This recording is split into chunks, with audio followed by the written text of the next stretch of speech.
Desde el Centro de Noticias en Televicentro, para Honduras y el mundo, a continuación el foro líder de la televisión en Honduras. Frente a Frente, con Renato Álvarez. Frente a Frente presenta el tema del día.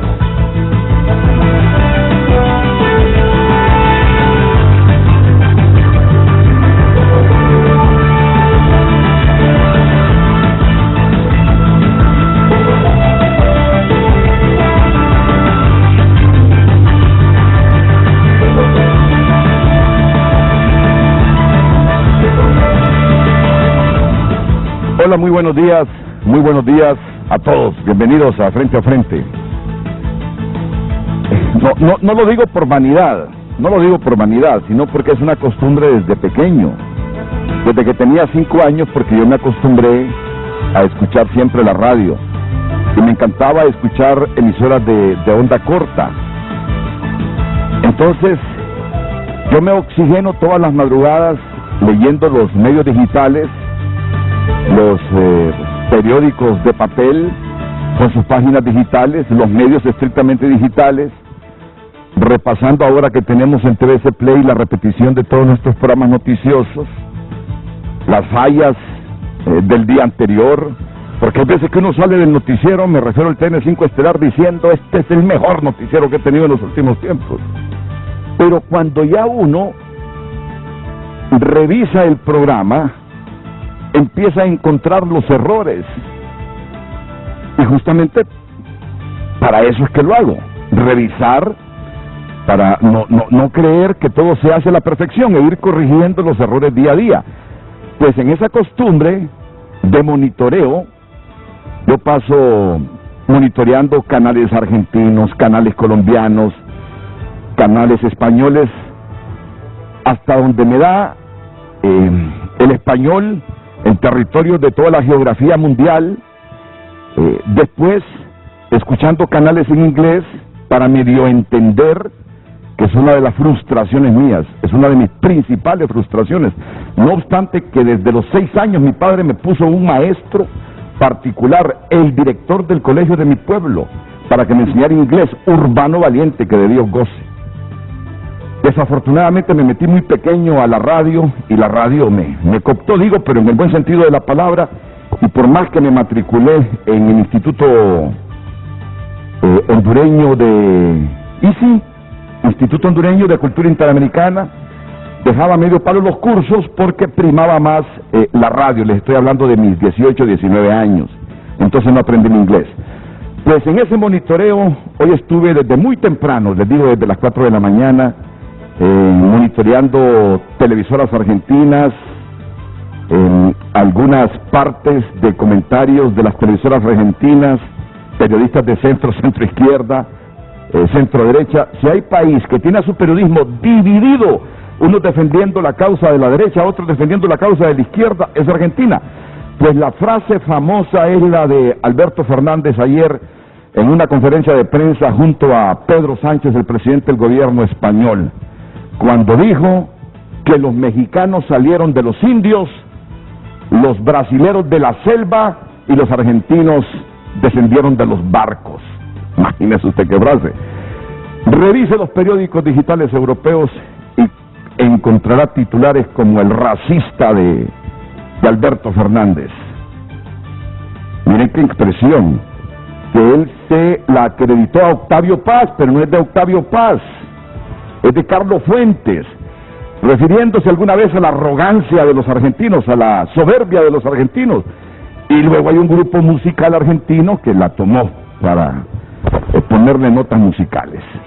Pues esas expresiones de Alberto han sido criticadas fuertemente.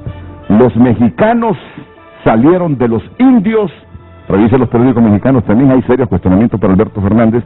Los brasileros de la selva, que le interpreta que quiso decir de los monos, y nosotros los argentinos descendimos de los barcos, dice que venían de Europa. Vaya, no hay país latinoamericano que no esté conflictuado en este momento por sus problemas económicos internos, Veo a diferentes sectores de la Argentina preguntándose, ¿comiste carnes hoy? ¿Cuántas veces has comido carne esta semana? ¿Viste que el kilo subió como 3.000 pesos?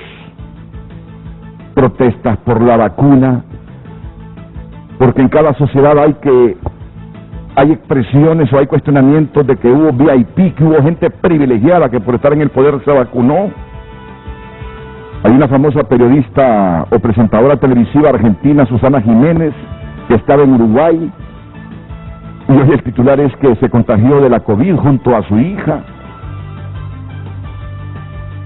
No hay país latinoamericano que no tenga sus propios conflictos en este momento. Perú, con un desenlace aparentemente favorable al dirigente de izquierdas. Vamos a ver cómo evolucionan los peruanos, porque en los últimos años los peruanos cambian de presidente cada año. Pero tienen una institucionalidad que les permite cambiar de presidente sin que el país caiga completamente en la anarquía. Obviamente que eso irá repercutiendo y desgastando la democracia peruana con las repercusiones en la economía, en la convivencia social y todo esto. Así que les cuento esto para no justificarnos nosotros, ¿verdad? No lo cuento para justificar lo que está pasando en Honduras. Simplemente lo cuento para que miren de una manera rápida cómo estamos en América Latina. La pandemia, las vacunas, los cuestionamientos a diversos gobiernos. Pero me viene a la cabeza en este momento que una diputada argentina, en medio de la pandemia, ha dicho ayer que ganan muy poco los diputados, y se la ha comido medio Argentina. En medio de la pandemia, que no hay suficientes vacunas, dice que es despreciable e indigno el salario de los diputados argentinos. ¿Cómo es posible, le dicen, que esté hablando usted de su salario cuando gana casi 300.000 pesos en medio de una pandemia que tiene a mucha gente arruinada, a micros, a pequeños empresarios arruinados? Y de remate viene otra y dice que ya no necesitan la vacuna Pfizer, cuando aún el país no se vacuna. Bueno, vengamos a lo nuestro. Lo nuestro importa, sin olvidarnos que no somos solos en el mundo. Hay veces que creemos que este es el centro del mundo y no es así. Hay que ver, contextualizar y ver todo lo que está pasando en el globo terráqueo. Hoy un tema que debe interesarnos a todos. Y ministro, solo le pido que no me tilde de irresponsable. Tengo fuentes. Yo sé que usted no lo hace porque es muy respetuoso de la libertad de expresión. Yo digo que el ministro del Trabajo, Carlos Madero, puede no gustarle una expresión, un comentario crítico. En todo caso lo rebate, pero sin descalificar a nadie, sin tildar a nadie de sesgado, de izquierdista, de contrario. Pero mi fuente me dice que están pensando seriamente ustedes en hacer un ajuste. Bueno, y no digo que está mal, yo solo transmito la información para que aquí lo debatan. Están tratando ustedes de fijar un ajuste del 8% al salario mínimo. Y ayer cuando pregunté, me encontré con unas respuestas muy calientes. Mire, me dicen algunos de los consultados, si se materializa ese ajuste del 8%, es una quebrancina de pymes en Honduras, me dicen. Bueno, por eso es que lo invito hoy para debatir el tema al ministro Carlos Madero, junto al secretario general de la Central Unitaria de Trabajadores de Honduras, CUT, José Luis Baquedano, el economista Nelson Ávila, el economista Hugo Pino. Va a ser interesante realmente el diálogo. Hoy los empresarios tienen un ligero optimismo de que pueda haber una posibilidad de que retomen el diálogo. Los obreros, el gobierno y los empresarios. Parece que hoy es como una fecha fatal, pero yo ayer escuché expresiones de dirigentes obreros diciendo, hombre, que fije el gobierno el salario mínimo, ya no nos pusimos de acuerdo, y todo parece indicar que ya no se pusieron de acuerdo. Tienen meses y meses, y no recuerdo yo hacia atrás un año en que llegó junio y todavía no se haya fijado el salario mínimo. Así que bienvenido, doctor Nelson Ávila, por estar aquí presente en el programa. José Luis Baquedano, ministro Carlos Madero. Solo permítame que Gabriela Andino presente el titular del programa y ya luego entramos al debate. Adelante, Gabriela.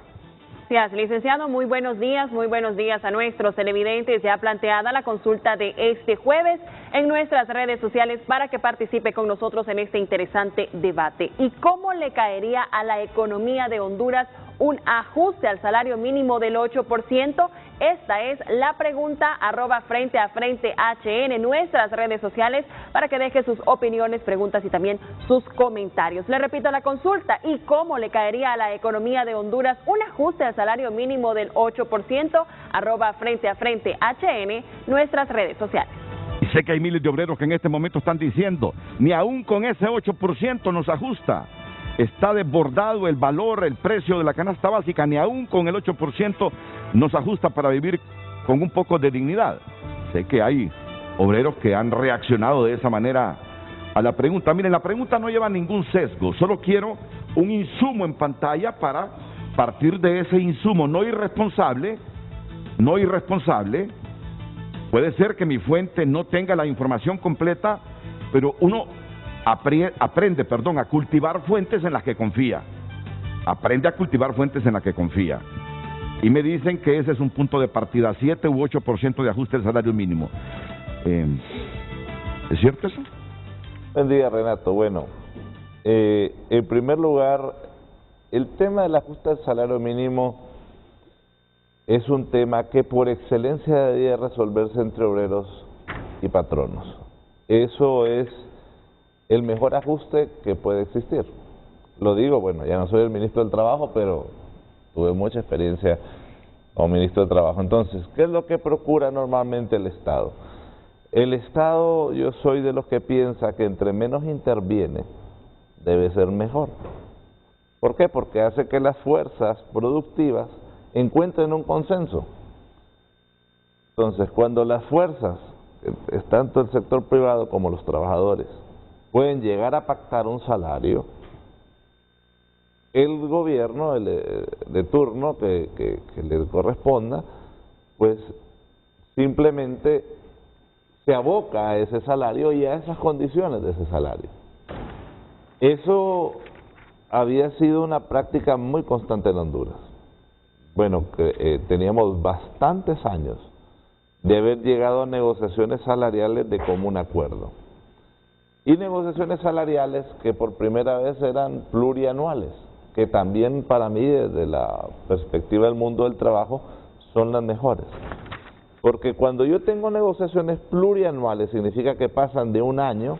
Bueno, tenemos una negociación vigente plurianual que fue de 5 años del sector maquilador. ¿Qué es lo que ocurre? No solamente es la certidumbre que pueda tener el trabajador de lo que va a pasar, también es la certidumbre que tiene la empresa de lo que va a ocurrir con sus gastos operativos. Para nadie en el mundo es desconocido que el gasto operativo más grande o uno de los que tiene más peso dentro de una empresa es el salario. Usted pregúntele aquí a la administración de Televicentro cuál es su gasto más grande, probablemente es el salario, ¿verdad? Entonces, cuando las partes lo pueden fijar, podemos decir que es una negociación donde hubo un consenso social grande. Yo venía viendo, al margen de los vaivenes políticos del país, si uno mira las últimas 10 negociaciones que tuvimos, en las cuales a mí me tocó participar como ministro del Trabajo, uno podía ver que Honduras iba madurando en la obtención de ese salario porque se apartaba mucho de la política. Entonces ya mirábamos a un gremio empresarial y a un gremio trabajador muy metido en lo que es propio de ellos mismos, ¿verdad? Lo propio de trabajadores y empleadores es resolver diferencias, por un lado, las exigencias que hacen los trabajadores, que son totalmente legítimas, y las alegaciones que hacen los empleadores, que también no dejan de ser legítimas. En el mundo del trabajo, lo ideal debería ser de que existiera una armonía constante, pero no es así y nunca va a ser así, porque los principios que rigen a los trabajadores y a las empresas son por naturaleza opuestos. Por naturaleza opuestos. Usted pregúntele a una empresa si le quiere subir el salario y le va a decir que no. Y pregúntele a un trabajador si quiere tener más salario y le va a decir que sí.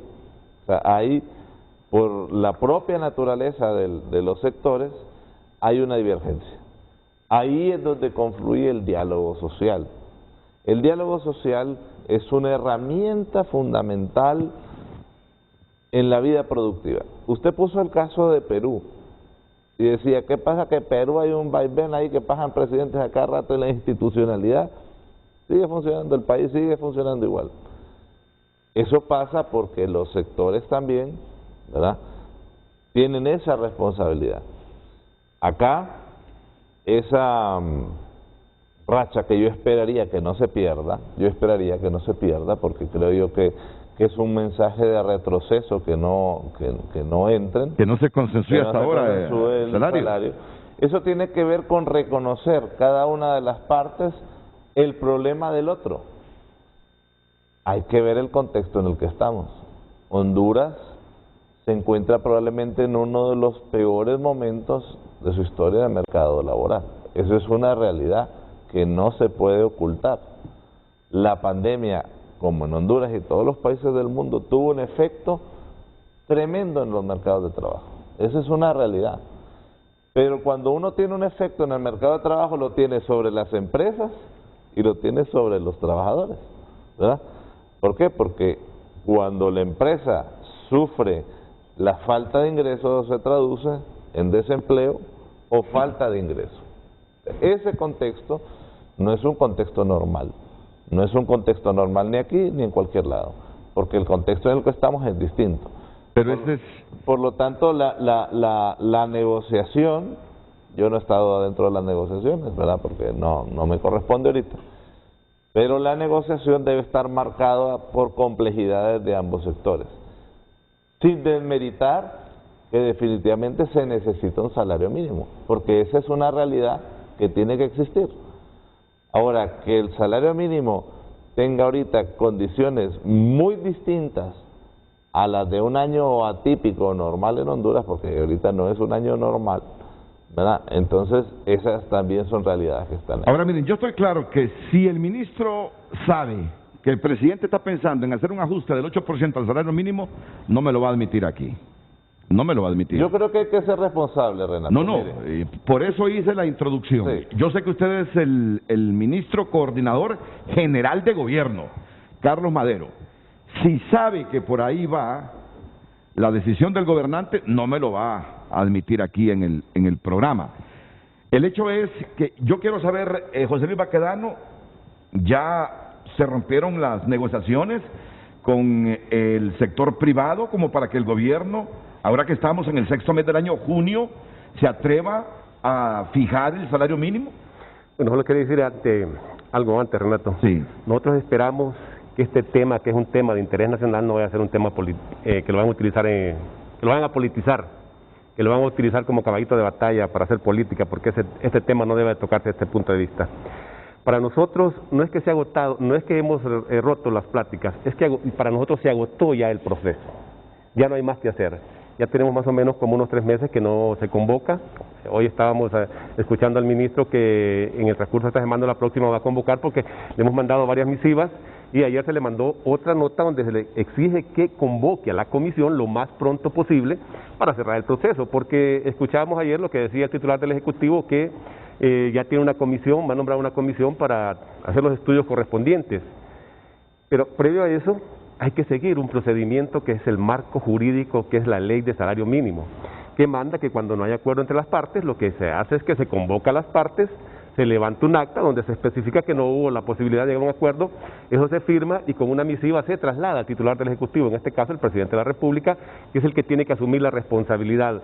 Nosotros esperaríamos todavía, en esta próxima reunión, estamos abiertos al diálogo, no queremos cerrar las puertas. Hemos estado platicando entre las partes, nos juntamos varias veces con la gente del COEP y fue difícil, ¿verdad? Ni en la comisión tripartita ni en la bipartita pudimos llegar a un acuerdo, entonces hemos planteado nosotros como sector laboral que este proceso se agotó, y hay que seguir el procedimiento que dice la ley, ¿verdad?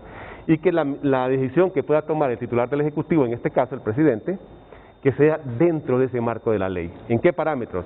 La ley dice que se debe aplicar un reajuste de salario dentro del parámetro que establece el Banco Central, que es el IPC. En este caso es 4,0.1%. Pero a eso hay que agregarle la productividad, que es 1.58. Entonces estaríamos hablando de un mínimo de 5.59, el mínimo. De ahí para arriba, pues lo que pueda venir. Y lo otro es que la ley dice que se debe de aplicar el reajuste de salario a partir de enero de cada año. Entonces, que se respeten esos parámetros, porque no podemos seguir en esta inseguridad jurídica, que eso crea mucha incertidumbre en inversionistas tanto nacionales como extranjeros, porque se cree que en Honduras vivimos en esa incertidumbre por la inseguridad jurídica, porque las leyes se manejan y se cambian de acuerdo a los intereses de los grupos de poder. Esa cosa no lo podemos desconocer, pero esperaríamos nosotros que en esta próxima reunión hacer un esfuerzo, los sectores. Todavía yo recalco, el diálogo lo hemos primado y lo vamos a seguir primando. Si todavía hubiese ese espacio donde pudiésemos llegar a un acuerdo, tuviésemos esa voluntad de parte de la empresa privada, de los que representan en este caso la empresa privada, estaríamos anuentes a llegar a un arreglo entre las partes. Ya teníamos una década de estar llegando a acuerdos consensuados y hasta plurianual, pensando en que eso daría certeza a los empresarios, con lo que iban a pagar año con año, y también que se iba a generar empleo, y hemos tenido problemas en ese sentido. ¿Con qué? Con el incumplimiento que se ha dado desde hace muchos años. Eso quiere decir que muchos empresarios se han apropiado de dinero, de cantidades millonarias, de los trabajadores, porque si tienen que pagarle 10.000 empiras, le pagan 8. Entonces se va quedando con 2.000 empiras, que es dinero del trabajador. Pero al trabajador le exigen que esté 8 horas y que cumpla una meta. Entonces no vemos esa equidad entre el salario y la responsabilidad que tiene un trabajador. Recalco, nosotros estamos todavía abiertos al diálogo. Ahora, 8% sería más de lo que están ustedes planteando en estas reuniones con el gobierno y con los empresarios. La propuesta nuestra original fue de un 6% para aquellas empresas que tienen de 1 a 10 trabajadores, de un 6.75 para aquellas empresas que tienen de 11 a 50 trabajadores, y un 7.60 para aquellas empresas que tienen de 151 a 150, y planteábamos un 8.50 de aquellas empresas que tienen de 51 en adelante. Esa fue la propuesta original, que en las reuniones que fuimos teniendo, la comisión tripartita y luego las bipartitas, se fue modificando, y ya tenemos una propuesta diferente que anda abajo de esos rangos. Repíteme el porcentaje de las empresas con más de 50 trabajadores. Las que tienen más de 50 trabajadores le estamos pidiendo, solicitando nosotros que se aplicara el 6.75%. 75. Sí. 6.75. Las de 51 a 150, que les aplicara 7.60. Y las empresas que tienen de 151 en adelante, que se le aplicara el 8.50%. Esa fue la propuesta original que planteamos los trabajadores. Pero mira que concuerda entonces ese 8 de mi fuente con ese planteamiento de los trabajadores, concuerda. No es que a todos se les va a fijar el 8%, ¿verdad? Es por escalas, dependiendo. Es por escalas, correcto, pero concuerda con mi fuente. Y les digo algo, no soy responsable al decir esto. Cuando yo les digo mi fuente, es que es mi fuente. Eso tengan la plena seguridad. O sea que ese planteamiento que han hecho los trabajadores concuerda con lo que se me ha informado. Pero bueno, ¿cómo le caería a la economía? Y ahora vamos con Nelson Ávila. ¿Cómo le caería a la economía si el gobierno unilateralmente, porque no se ponen de acuerdo los trabajadores con los empresarios, decide aplicar esta tabla que están pidiendo los trabajadores, los obreros? Nelson. El problema no es el coeficiente salarial, el problema es el modelo de producción y el modelo de consumo que tenemos nosotros. Se habla de salario y, tú sabes, ¿cuántos son los asalariados en Honduras? Representan menos de 1/3 de la masa de trabajadores. Hay 2/3 de la población económicamente activa, y anualmente que llegan al mercado del trabajo cerca de 150.000 nuevos jóvenes, 2/3 de ellos, o sea, aproximadamente 100.000, no tienen posibilidad. Estamos de acuerdo en eso. ¿Me explico? Entonces, yo tengo un problema, o sea, a mí no me gusta responder tan simplistamente con respecto a las preguntas. Y además lo conozco, bueno, y sé que su respuesta iba por ahí. Entonces, el modelo económico no funciona. O sea, excluye a 2/3 de los trabajadores. Primer punto. Dentro de lo que es salario, ¿cuál es la definición de salario? Salario es el emolumento o el ingreso que percibe el trabajador para satisfacer las necesidades de él y de su familia. O sea que desde la perspectiva de la definición de salarios, no hay necesidad de que trabaje un segundo miembro en la familia. Claro, está bien que trabaje, pero quiero decir que el salario de uno debería satisfacer todos. El salario, como es un ingreso, debería tener dos componentes. Primero, el componente consumo y dos, el componente ahorro. Pregúntese usted cuántos trabajadores tienen capacidad de ahorro. ¿Me explico? Entonces, más bien aquí hay desahorro. Para poder satisfacer sus necesidades, tiene que endeudarse y tiene que trabajar 2 o 3 miembros de la familia, ¿no es cierto? Veámoslo en su acepción. Tercer punto, cuando hablamos de salario, tenemos que correlacionarlo con infinidad de categorías. Primero, le dije yo el modelo de producción. Este modelo de producción no funciona. El modelo de consumo no funciona. La mayoría de los países del mundo que han logrado desarrollarse lo hacen no por la contracción de salarios, al contrario, es el salario el que permite el consumo y el consumo permite al mismo tiempo generar nuevas producciones y al generar nuevas producciones aumenta el empleo y al aumentar el empleo aumenta también los ingresos tributarios, aumenta tanto la masa de ganancias como la masa de salarios. ¿Me explico? Totalmente, en este contexto, claro, pero lo que pasa es que aquí tenemos un modelo de subconsumo de masa. La inmensa mayoría de la gente es pobre, ¿no es cierto? Y entonces el modelo más bien se hace sobre la base de la contracción salarial. ¿Por qué? Porque el modelo no funciona y tiene la inmensa mayoría de la gente en pobreza, fuera del modelo. Y por eso yo siempre reitero, lean Laudato Si del Papa Francisco. Él es muy claro con respecto a todos estos temas. Lo que pasa es que hay algunos que dicen que lo siguen y más bien son completamente contrarios a ellos por razones de diversa índole. ¿Qué dice el Papa? El Papa Francisco habla que el modelo económico y el modelo político en el mundo no está funcionando y hay necesidad de procesos de transformación. Y el otro, Fratelli Tutti, es importantísimo porque plantea, porque aquí se habla como si que la política es divorciar la economía. No, siempre les he dicho, el economista que no es político no es economista, como el político que no entiende la economía, que es el problema que tenemos en Honduras, no es político. Entonces, desde esta perspectiva le diré, salario tiene que ver con costo de vida, ¿no es cierto? No lo puede disociar de eso, tiene que ver con competitividad, tiene que ver con productividad, tiene que ver al mismo tiempo, no solamente con estas 3 categorías, sino con la que le dije, el modelo de producción, el modelo de consumo, y tiene que ver esencialmente también con lo que es la visión de qué tipo de sociedad es la que nosotros queremos. Es que necesitamos una sociedad de subconsumo, necesitamos una sociedad de pobres. Eso es lo que se está construyendo en el mundo.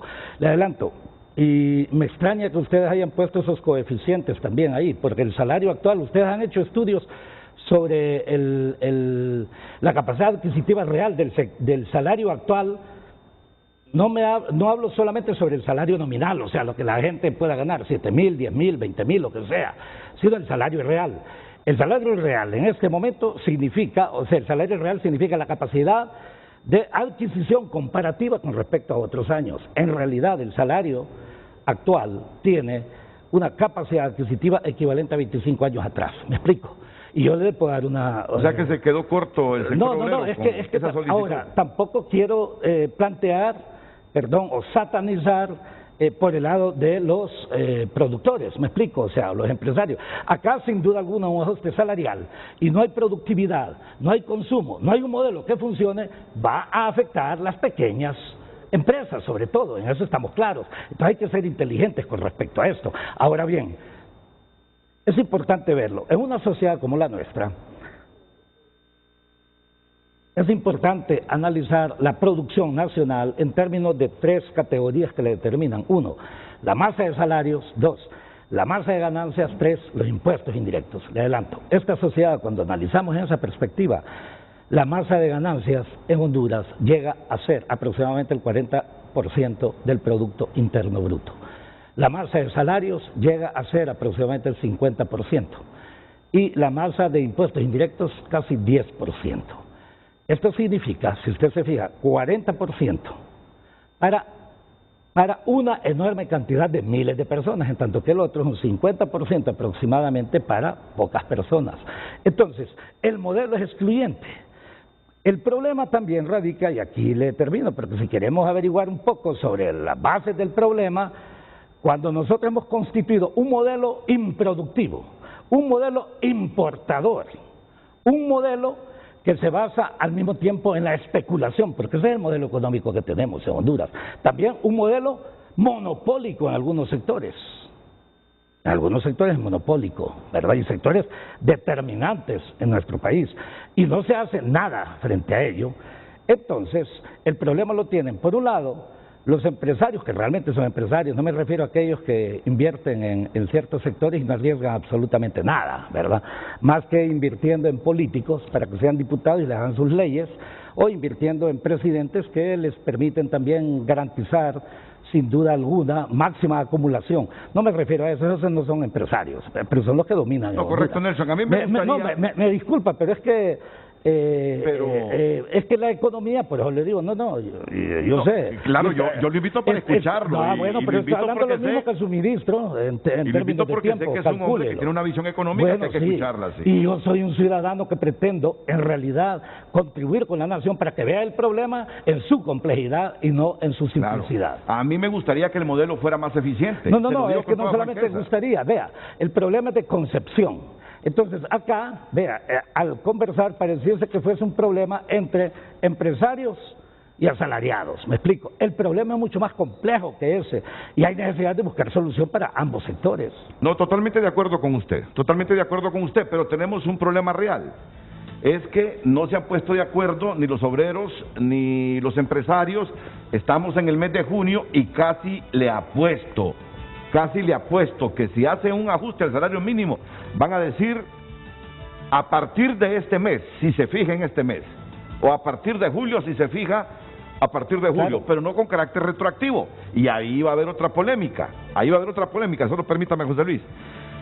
Hugo Noé Pino, partiendo de mi fuente que dice que el ajuste que pudiese unilateralmente decidir el gobierno ante la falta de consenso de estos dos sectores, pudiese ser del 8%, prácticamente lo que están pidiendo los obreros. Algunos dirán, bueno, en año político hay que complacer a los trabajadores, pero yo trasciendo, porque no quiero politizar el tema, es que es justo mejorar los salarios de la gente, sin lugar a dudas, no solo de este sector, sino que de todos. Pero yo concuerdo con usted, el modelo debería cambiar para que haya una mejor distribución y mejores salarios. Pero si partimos de esa realidad, y más ganancias, ¿qué se va a hacer la decisión del gobierno? Fijar un salario mínimo conforme a lo que están pidiendo los obreros. ¿Cómo repercutiría esto en la economía? Dicen algunos que quebrarían muchas pymes. ¿Es o no cierto esto que nos pronostican? Buenos días, Renato. Buenos días también a los colegas que nos acompañan esta mañana en este panel de discusión. Obviamente que se miraba venir, producto de la pandemia y de las dos tormentas tropicales, que la negociación del salario mínimo este año iba a ser sumamente compleja. Y en efecto así ha sido. Pero es importante también hacer unas consideraciones en general, Renato, para ubicar el problema en su contexto. En primer lugar, la población que está sujeta al salario mínimo es un porcentaje pequeño. Así es. De la población económicamente activa, en primer lugar. En segundo lugar, y el ministro Madero lo conoce, la Secretaría del Trabajo no tiene la capacidad de aplicar o como se dice en términos generales, hacer cumplir que el salario mínimo se cumpla en las empresas.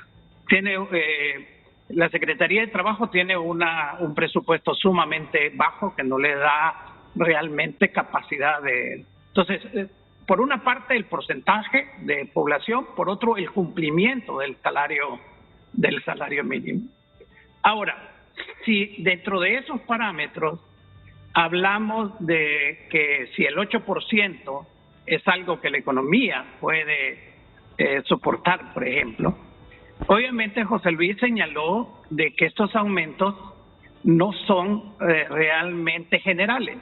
No podría ser un 8% general. Lo más seguro es, Renato, de que se establezca la misma escala que está en discusión Correcto. actualmente y que se finalice con el 8%. Así como usted lo está planteando, así es, correcto.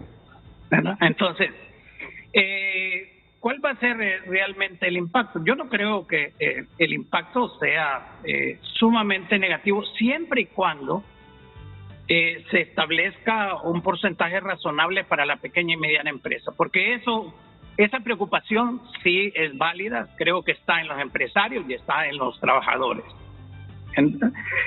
Ahora, yo sí haría una recomendación, fíjese bien, yo sí haría una recomendación tanto a los empresarios como a los trabajadores, que aun cuando supuestamente se han agotado algunas de las instancias de negociación, es que se sienten a tratar de llegar a un acuerdo. Donde yo miro, y eso es lo que José Luis señalaba, lo voy a señalar claro, donde yo sí miro una intención de politizar el tema, es de parte del gobierno.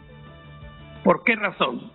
Porque José Luis señaló los mecanismos que establece la ley del salario mínimo. Si el gobierno quisiese desde ya hubiese levantado esta acta, ya hubiese concluido todo eso. Me llama poderosamente la atención que el jefe de Estado diga el día de ayer que va a convocar a un grupo de economistas para que ayude a determinar esto. ¿Quiénes son la gente que más experiencia, conocimiento, habilidades tiene? La de la Secretaría del Trabajo. Realmente hay gente que ha estado por una década dándole seguimiento a los acuerdos que se tienen entre trabajadores y empresarios. Y finalizo con esto, Renato. José Luis también señaló un elemento de ese marco general en el que hay que ubicar la discusión del salario mínimo a que Nelson se refería. Y es el hecho de un tema que hemos descuidado completamente en Honduras y que debemos de retomar en diferentes momentos. Y es el tema de productividad. El tema de productividad que, como José Luis señaló, habló de la inflación de 4.01 más el porcentaje de productividad. Eso es un muy buen parámetro realmente para el salario mínimo. Pero muchas veces, y aquí es donde va la cuestión de lo justo de la distribución de los beneficios del crecimiento económico, muchas veces esos aumentos de la productividad que se dividen en aumentos de salario y en aumentos a las ganancias van más para el lado de las ganancias y en detrimento del trabajador. Y eso debemos dos cosas. En primer lugar, buscar mejorar sostenidamente la productividad en Honduras y ver cuáles son los factores que la afectan. Y en segundo lugar, y esta es una labor del Estado, vigilar que esos aumentos de productividad se distribuyan justamente entre trabajadores y empresarios. Así que cualquiera sea el resultado que se obtenga, 8%, si se le da un tratamiento como en el pasado y como es normal, a la pequeña y mediana empresa no va a hacer quebrar ninguna otra empresa, no es una cuestión del otro mundo y retribuye la pérdida de capacidad adquisitiva que ha tenido el trabajador. Porque otra cosa que es importante mencionar, aquí no estamos hablando de aumento, estamos hablando de restitución de capacidad adquisitiva perdida. Muchas gracias, doctor. Muchas gracias. Para el doctor Pino no habrá mayor repercusión en las empresas si se llega a esa escala del 8%. Si, ¿me repite las categorías así rápidamente, por favor, José Luis Baquedano? La propuesta original del sector laboral fue 6% para aquellas empresas que tienen de 1 a 10 trabajadores, 6.75 para aquellas empresas que tienen de 11 a 50 trabajadores y 7.60 para aquellas empresas que tienen de 51 a 150 trabajadores y 8.5% para aquellas empresas que tienen de 151 en adelante.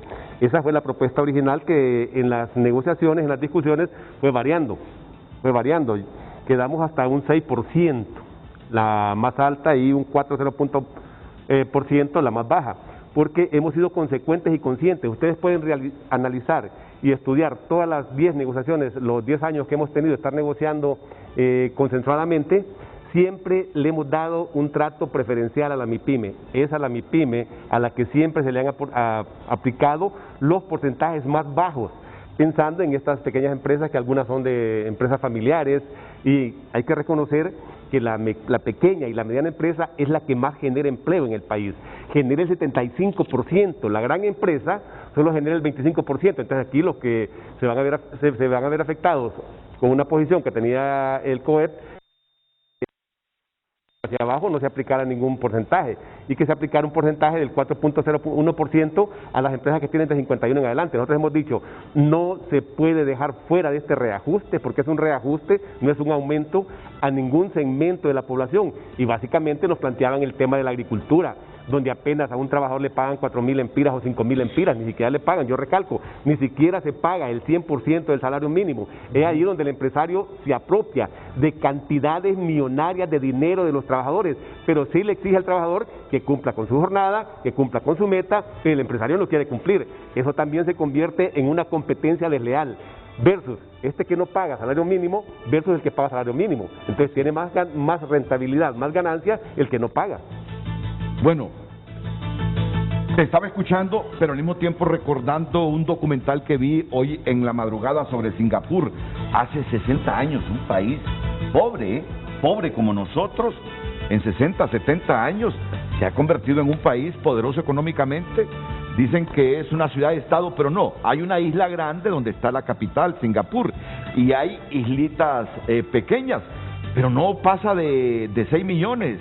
Creo que tiene 5.500.000 habitantes Singapur, y se ha convertido en una potencia económica, con gente de un nivel de vida enorme. ¿Qué hicieron en estos países, hombre, Nelson? Modificaron el modelo de consumo y el modelo de producción. ¿Qué hicieron en estos países, Vea, hombre? Modificaron el modelo de consumo y el modelo de producción. Lucharon frontalmente contra la corrupción. Ese es un problema que es capital. Tercer punto, pusieron en ejecución políticas no solamente macroeconómicas, sino que también microeconómicas, ojo, en donde hubo una adecuada orientación considerando la desigualdad del ingreso, o sea, políticas económicas de equidad, pero también tengo que decir que hubo una política, si le parece, autoritaria, para poder poner en ejecución, o sea, yo no quiero decir antidemocrática, porque la gente dice vivimos en democracia. Mentira, en Honduras jamás hemos vivido en democracia. En Singapur lo que ocurrió fue, sí, la aplicación de la ley y un elemento capital. A pesar de ser un modelo autoritario, ahí sí le puedo decir que, como enfrentaron la corrupción, sí había seguridad de la inversión. ¿Me explico? Había seguridad de la inversión, había también el mantenimiento de políticas y no modificarlas de la noche a la mañana, algo que se te olvida, etcétera, etcétera. Ese dictador del que habla Nelson, sí, mandó a su gente joven a estudiar fuera. Bueno, y primó las matemáticas. Cuando yo planteo de las ciencias. Así es, fueron políticas completamente diferentes, en donde, de hecho, lo que es el conocimiento se ha puesto en práctica exactamente a nivel de la sociedad misma. Pero con líderes autoritarios, y entendemos que a nosotros no nos gusta, con toda la imperfección de este sistema, que vengan autoritarios a gobernarnos. Sin duda alguna. Pero es que no hay necesidad de lo autoritario, en la medida en que le funcionen a ustedes las leyes, pero en este país se violenta la Constitución de la República, se violentan infinidad de leyes secundarias. Y violentamos la Carta Magna. Nada. Aquí no hay un Estado de Derecho, y si no hay Estado de Derecho no hay posibilidad de inversión. Se mete a la cárcel a la persona que no cruce una calle por donde debe cruzarla. Sí. En Singapur se mete a la cárcel inclusive aquel que anda escupiendo en cualquier lado. Es decir, ahí hubo un dictador. Y hubo corrupción, sí hubo corrupción, porque dicen que ese dictador también ha cometido o cometió actos de corrupción, pero en todo caso, un dictador que ha sacado esa nación, o dos creo que van ya, de la pobreza extrema, país como nosotros, y ahora es toda una potencia. Una generación. Uno se queda admirado realmente cuando ve a la isla grande y cuando ve a las islitas pequeñas cómo se han desarrollado. Y uno piensa, si lo hicieron ellos, ¿por qué no podemos hacerlo nosotros? Miren el debate que tenemos. Tenemos un debate por un ajuste de 400, 500 lempiras, que en dólares, ¿cuánto es eso? Tal vez como menos de 40. Miren, debatiendo a nivel nacional algo que a nosotros nos importa por nuestras mismas limitaciones. Por nuestras mismas limitaciones. Seguimos con el debate. Seguimos con el ministro. Yo sé que los 4 presentes aquí no solo quieren hablar de salario mínimo. Yo estoy seguro que los 4 presentes aquí quieren hablar hasta de la sede, de las zonas de empleo y desarrollo económico. Sin duda. Yo sé que los 4 aquí quieren trascender el debate del salario mínimo y hablar de otras cosas. Pues el permiso lo tendrán más adelante.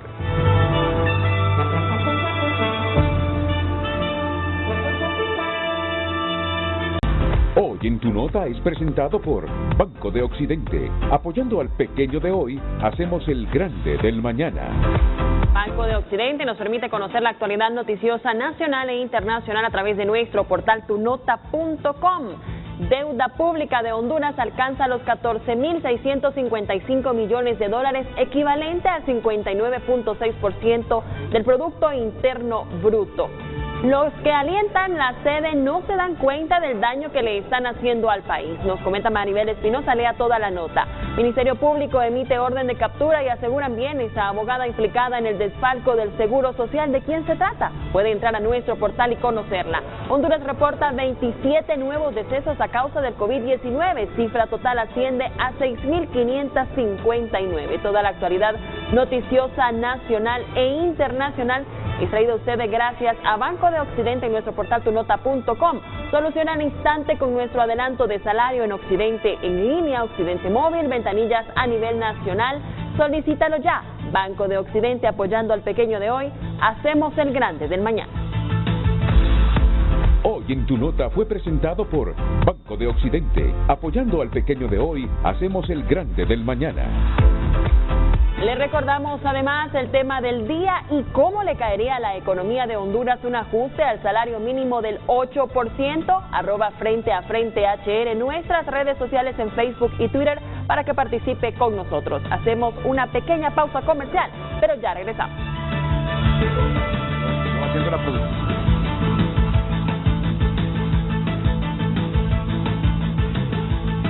Claro que tenemos que ir a la pausa porque nos hemos atrasado, duró mucho tiempo el primer segmento.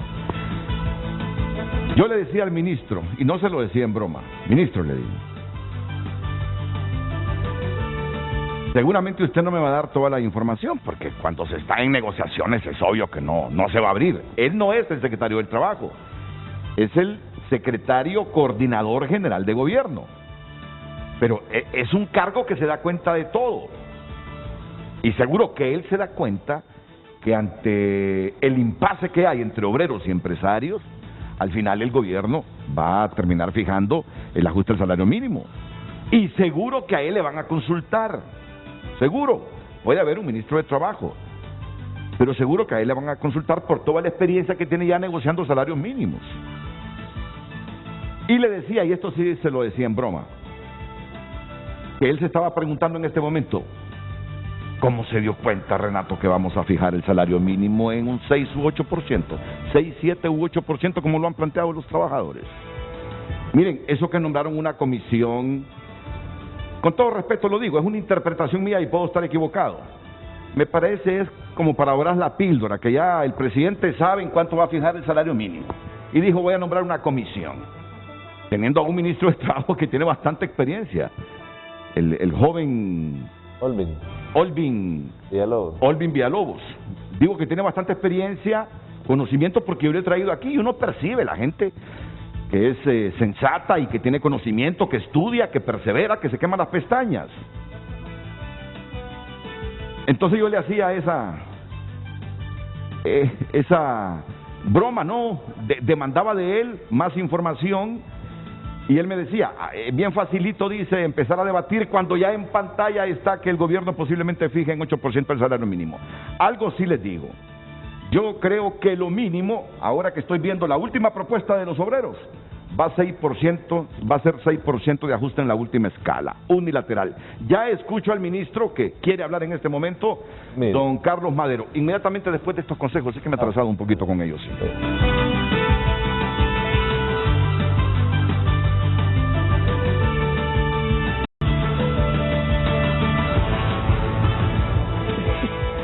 Es que para un periodista retener lo que está revelando Nelson Ávila aquí es difícil. Pregúntele. Hugo, dice Nelson que una vez Mel en esas negociaciones del salario mínimo, hace 4 meses fue que lo dijo. Hace 4 meses.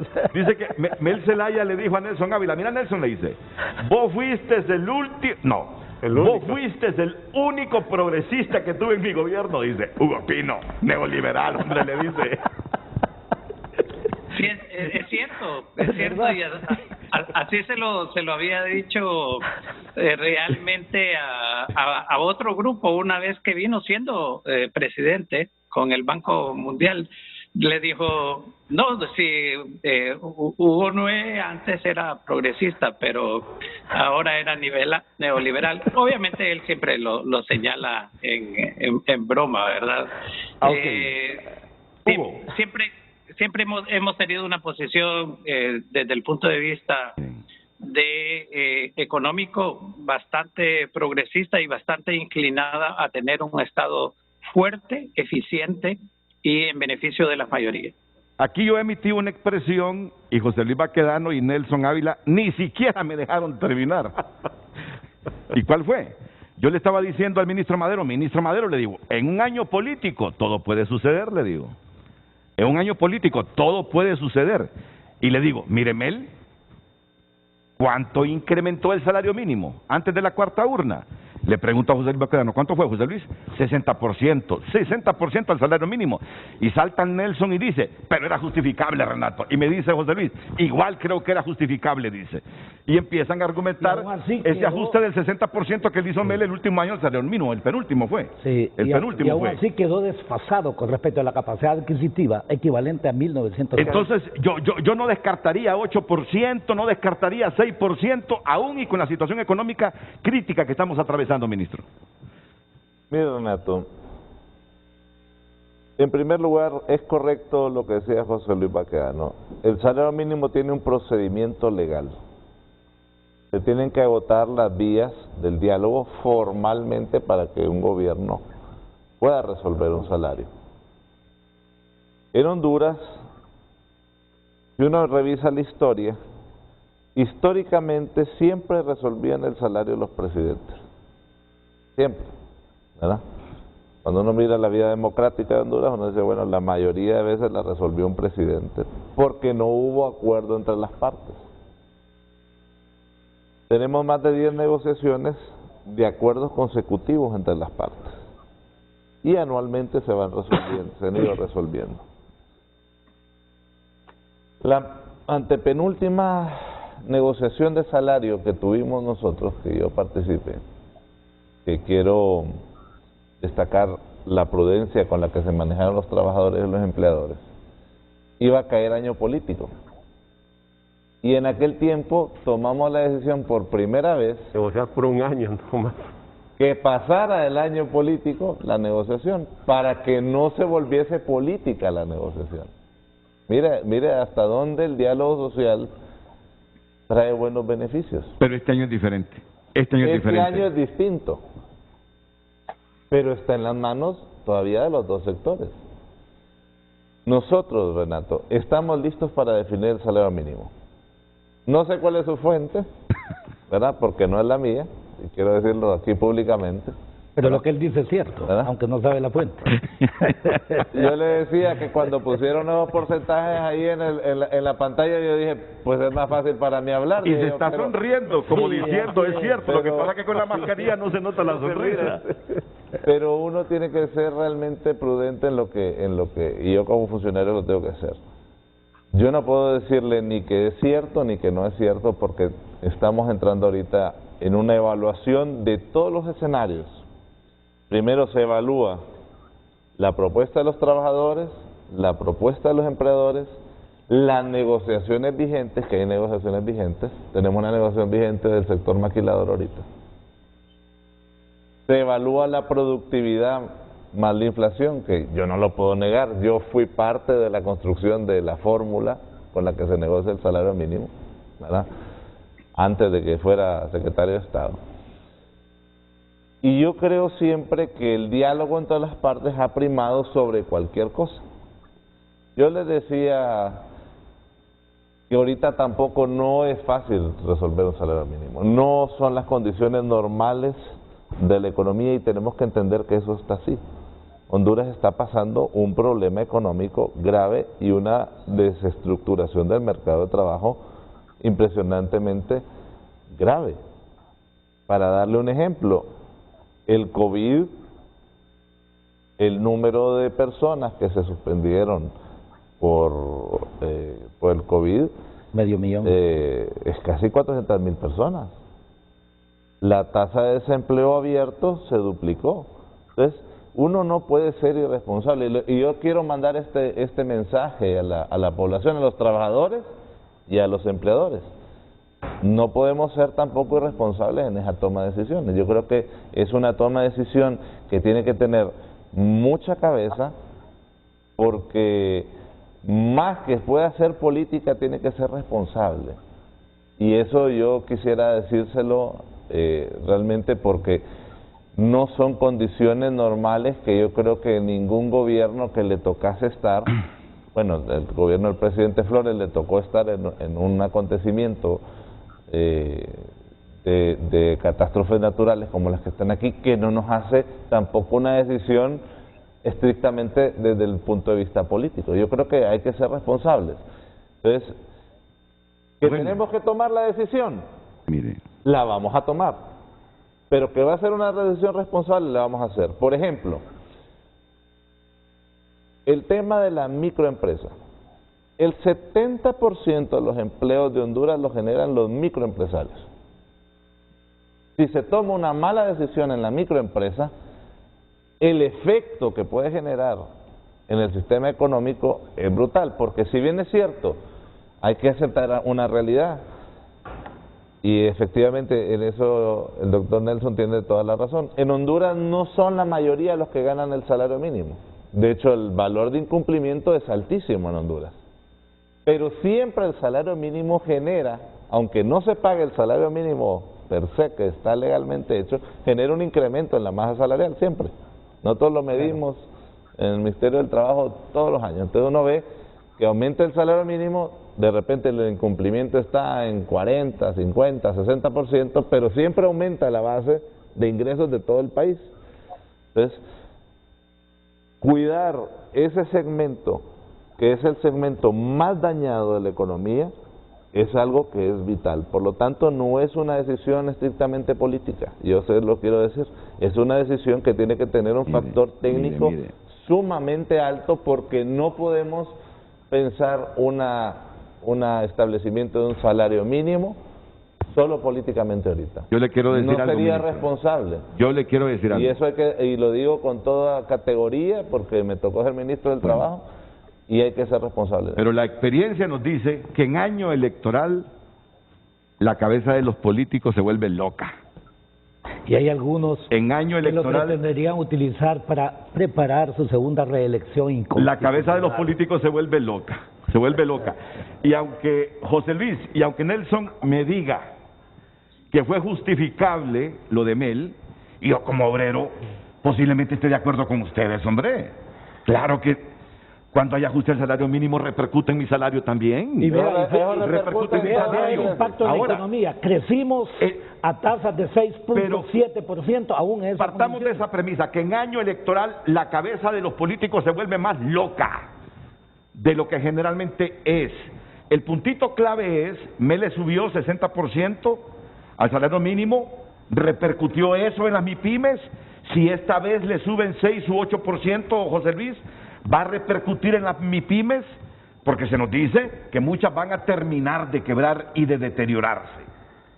Cuando el caso de Mel, que fue un caso atípico porque no se ha vuelto a dar, ni creo que se vuelva a dar una situación como esa, teníamos un rezago histórico de más de 25 años. Desde 1980. Estábamos rezagados a nivel de Centroamérica. Y ponemos el parámetro, canasta básica, 6.000 y fracción de lempiras. Salario mínimo, 3.000 lempiras. Entonces, ¿cómo era posible que un trabajador iba a tener acceso a lo más sagrado, que es la seguridad alimentaria? No tenía esa posibilidad. Entonces, vimos cómo había ese rezago y esa inequidad que se daba entre canasta básica versus salario. Y estuvimos haciendo, yo me acuerdo, en esas negociaciones, los empresarios dijeron, y hasta llegamos así de forma burlona, dijo uno ahí, miren, y lo hizo así, 0%. Y entonces, ¿qué estamos haciendo aquí? Nosotros nos reunimos con Mel, nosotros hablamos con Mel y Mel nos llamó y dice, ¿ustedes qué piensan? No, pues aquí la cosa ya está dada, ya nos dijeron que así, 0%, entonces aquí está este paquete. Entonces hoy también estamos pensando en función de las micro y las pequeñas empresas, pero reconozcamos, históricamente los trabajadores hemos sido condescendientes y conscientes de la responsabilidad que tenemos y los porcentajes más bajos históricos se los hemos venido aplicando a todas las micro y medianas empresas, conociendo que son las que generan entre 70 y 75% el empleo en el país. Pero hay una situación que hay que reconocer, que un trabajador de una microempresa versus el de la gran empresa, no hay precios diferidos. La canasta básica le cuesta igual. Si son 13.000 lempiras, tiene que invertir 13.000 lempiras, pero no los tiene. Entonces tenemos trabajadores en calamidad doméstica, produciendo bienes, produciendo servicios, generando riqueza que va a manos de los empresarios. Y de remate, muchos empresarios se apropian del dinero, del salario sagrado del trabajador cuando no le pagan el 80%. El 80% de los empresarios no paga el salario mínimo a los trabajadores. Todas las cuestiones habría que analizarlas, ¿verdad? Y recalco, este tema no es un tema político, no es un tema para que se sea una coyuntura, porque lo que tú decías, los políticos andan buscando coyunturas, y esta podría ser una coyuntura, y esperamos que no se maneje desde ese punto de vista, que se maneje de forma responsable, tanto para el sector laboral como para el sector empresarial, ahora, viendo en función del interés del país. Por tu experiencia en esto, José Luis, te pregunto, ¿cuánto voto arrastra hacia un gobierno que en año electoral hace ajuste al salario mínimo bastante sustantivos? Miren, ayer el presidente habló o mencionó un término refiriéndose al ajuste del salario mínimo, habló de que debe ser sustantivo, dijo sustantivo. ¿Qué es sustantivo? En el contexto que lo dijo, que ayer lo anticipó. Entonces le pregunto a José Luis, por la experiencia que tiene, enojado por lo de las sedes. No, ya les voy a contar también, que no hayan empresarios hoy aquí, yo creo que tiene que ver con eso de la sede, porque han quedado un poquito así como pensativos los empresarios, y es cierto que les va a aplicar lo que advirtió ya el presidente, que les va a quitar lo de las marchamos al Consejo Hondureño de la Empresa Privada. ¿Cuánto voto arrastra hacia un partido un buen ajuste del salario mínimo, José Luis? Mira, se ha acostumbrado en los gobiernos, y no digamos en ese clientelismo político, que te doy una bolsa solidaria, que te doy el bono solidario, y con eso mantienen a la gente, con la necesidad de la gente, y no se puede jugar con la necesidad de la gente. Esperamos nosotros que la gente despierte, que el pueblo hondureño piense en función de sus propios intereses y en función de los intereses de país y el futuro que les vamos a heredar a nuestros hijos o a nuestros nietos. No estar pensando en el momento, porque te voy a decir, el pueblo hondureño no elige. Hay que estar clarito, el pueblo simple y llanamente va a cumplir con una responsabilidad a votar, y viendo los porcentajes, hay una cantidad enorme de gente que se abstiene. Entonces, habría que ver todo eso. Si la gente dice, bueno, ese es un derecho que tengo, no estoy comprometido con ningún gobierno, con ningún partido, votar por ellos por el simple hecho de que me hayan mejorado el salario, porque ese es mi derecho. Y en este caso lo que estamos hablando es de recuperar la pérdida que ha tenido un trabajador durante el 2020 y el 2021. ¿Tú te sentirías satisfecho si le hacen un ajuste de 8% al salario mínimo?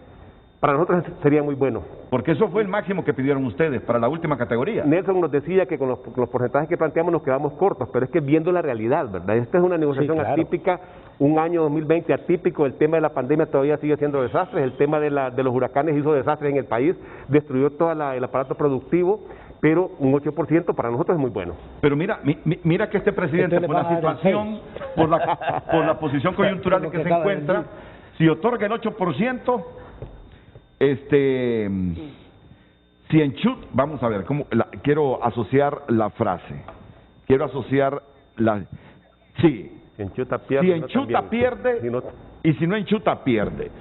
Si concede el 8%, yo sé que van a salir muchas voces diciendo, por querer ganar las elecciones del Partido Nacional, hizo el ajuste del 8%.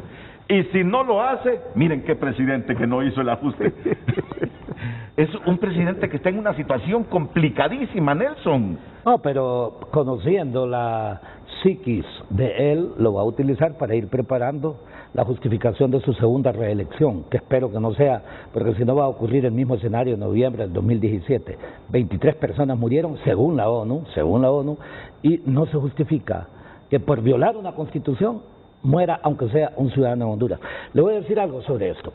La fórmula para determinar el ajuste son dos categorías, ¿no es cierto? Uno, la categoría de inflación, más la categoría del porcentaje de productividad distributivo acordado entre las partes. correcto. En teoría 50%, pero en realidad no es lo mismo un 50% para una masa de miles a un 50% para qué sé yo, cuántos propietarios. Pero en todo caso, ahí hay un problema. Uno, la tasa de inflación que ellos aceptan es la inflación oficial. Sí, y la 401. inflación oficial normalmente no se parece en lo absoluto a la inflación real. Hablemoslo claro. Entonces debería existir, ustedes, los trabajadores, deberían tener un mecanismo de determinación de cuál es la tasa de inflación real. Les voy a dar un ejemplo. Si la tasa de devaluación que contribuye a la inflación, si la tasa de devaluación es de 5%, ¿cómo es que la tasa de inflación es de 4 de inflación? Con solo ese dato que le doy, usted observa la enorme manipulación y el ministro, como ministro del Trabajo, conoce bien esos datos y yo le puedo decir, en algunos años la tasa de inflación real ha sido hasta 4 veces más la tasa de inflación oficial, por un lado. Con eso hay una apropiación en realidad de lo que es la capacidad adquisitiva de la gente. Le adelanto, aún con el ajuste. Bueno, el otro problema es que usted siempre está ajustando con un tiempo, con rezago del tiempo, porque se hace con respecto a la inflación histórica y porque ustedes no negocian al mismo tiempo considerar una inflación a partir de estadísticas reales que se tengan, cuál sería la inflación a futuro sobre los escenarios mismos a los que se habla de la negociación multianual, por ejemplo. Ese es uno de los puntos para evitar entrar todos los años a este tipo de conflictos. Y el otro es, ¿cómo calcula usted la tasa de productividad? Bueno, normalmente es considerado dividir el valor agregado, en este caso el Producto Interno Bruto, entre la cantidad de trabajadores reales, no de la población económicamente activa. En la medida que lo haga con la población económicamente activa, está usted incluyendo a los que no trabajan y ellos no contribuyen a esa productividad, me explico. Entonces, pero como por ciento, me explico. En ese contexto, le digo que el problema es que trasciendan un poco el problema de A, de B o de C y piensen en la nación. No podemos continuar con un país en donde la inmensa mayoría de la gente subconsume y para satisfacer las necesidades de la familia tienen que trabajar 3 de 4 o 3 de 5. Eso le determina, por eso yo le dije, la definición de salario. En Honduras, cuando se dice salario mínimo, es casi una contradicción, ¿sabes? Porque se utiliza lo que es la definición de salarios, pero al punto mínimo. Es un tema que generaría infinidad de horas y no quiero confundir. José Luis, lo veo con deseos de complementar lo que usted dijo. Lo que planteaba Nelson, mira, nosotros nunca hemos creído en esos datos que maneja el Banco Central, estamos claros en eso. Tenemos técnicos, tenemos un equipo, pero ¿qué va a pasar si aparecemos diciendo nosotros, no, la inflación no es 4, es 12%, 16%? ¿Lo va a aceptar la empresa privada? ¿Lo va a aceptar el gobierno? Quedaríamos 2 contra 1, va a decir, no, este es lo oficial. Es un verdadero debate de ideas. Y eso, bueno, y eso lo hemos mantenido. Nosotros hemos dicho, no estamos de acuerdo con esos porcentajes que maneja el Banco Central. Entonces no podemos cambiarlos porque son los oficiales que maneja el gobierno y entraríamos en una contradicción. Gobierno, empresarios estarían unidos. No es cierto, lo que ustedes dicen es esto, ¿no? Bueno, y desde ahí entonces, perdón que termine con esto, si les hace un ajuste del 6% y consideramos la inflación real, en realidad el ajuste nominal será 6%, el ajuste real es del 2%, del 1%, depende. Siempre queda Hugo Noé Pino con este planteamiento, porque aquí la advertencia de los empresarios es la quiebra de empresas si se hace un ajuste al salario mínimo, porque la propuesta de los empresarios ha sido, ¿qué porcentaje para las empresas ya grandes? 4.01. Y después el resto nada. Nada. Y después el resto nada. Y después el resto nada. Y no a partir de enero, sino que de junio. Esa ha sido la posición de los empresarios.